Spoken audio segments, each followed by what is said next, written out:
Hey, welcome to our channel. In today's video, we will be addressing the most common question that we get from you guys, our viewers, and that question is how to apply for a housing allowance. So guys, if you want to know more, then please keep on watching. also, please subscribe to our channel if you haven't already.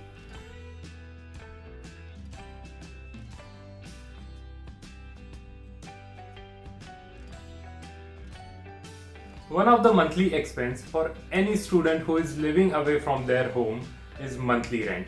In the Netherlands, the monthly rent can range from 400 to 1000 euros per person. However, as you guys know, you can reduce this cost by taking advantage of the housing subsidy provided by the Dutch government. Now, while applying for this housing allowance, there are some questions which you guys keep asking. So, yeah. We are here with the second part of the video where we explain to you all the relevant criteria which you should fulfill to apply for an allowance. If you want to know the step-by-step process of applying, then visit our video. We have linked that video here or below in the description box. Yeah. So this video, it takes a deep dive into the process, and with my very soothing voice, I explain to you all the steps involved. Today we will talk about four major topics which you will get confused about.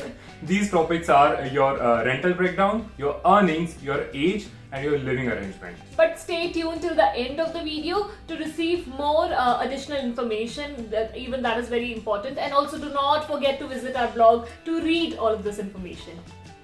So let's talk about the easiest one first. That is your living arrangements. This one is pretty straightforward. To fit into this criteria, please make sure of the following things. So the first one is you should have a valid residence permit. This means your student visa or a valid work permit, and since you guys are here, you're studying, you must have this. You have an independent housing. That is, you have your own private bathroom, kitchen and bedroom.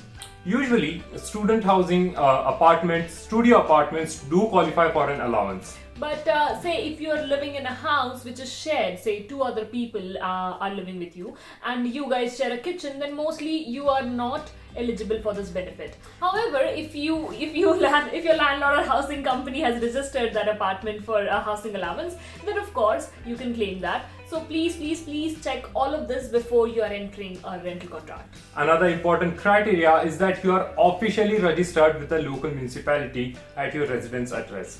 And we have talked about this a lot. Please do get registered at your place. Detailed video coming soon. Yeah. Alright, now moving on to the other topic, that is your rental breakdown. According to the latest rules of housing allowance, to claim the benefit, if your age is between 18 to 22 years, then your rent should not be more than 432.51 euros. If you have a child at this age, then the rent limit is 737.14 euros. If your age is more than 23 years, then your rent should not be more than 737.14 euros. As you might have noticed, your age does come into play while applying for the benefit. Now please listen to this point carefully. When we say that your rent should not be more than 737 or 432 euros, what we really mean is that the combined amount of your basic rent, your common area cost, your caretaker cost and other service charges should not be more than the specified amount, and not like the whole rental amount that you pay. Here is an example. Our rent is 921 euros, but when we combine our basic rent and other service charges, our rent is 721 euros. The extra 200 euros are counted as compensation for the additional services provided by the housing company. All these details will be there in your rental contract, and if they're not there, then simply mail the housing company customer support asking for these details. Just type a mail saying that I'm applying for housing allowance and give me these details.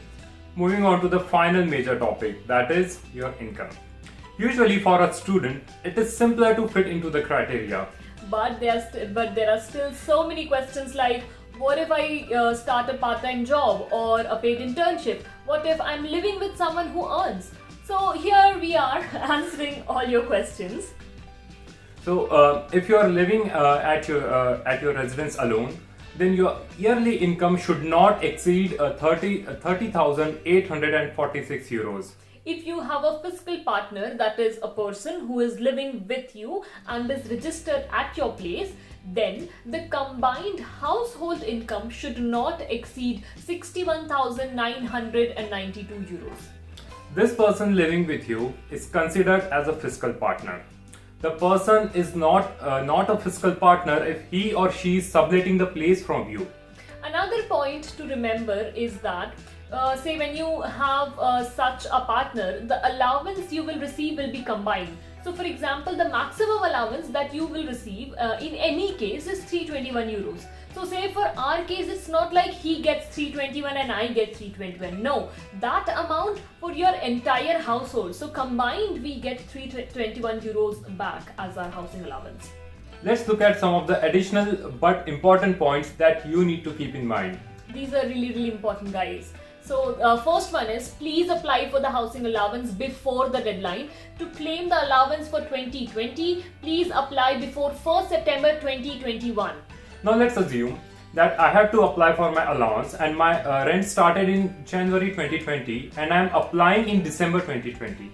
What will happen is, after the Dutch government has processed the application, which usually takes up to 3 months, they will provide me a bulk amount for those previous months.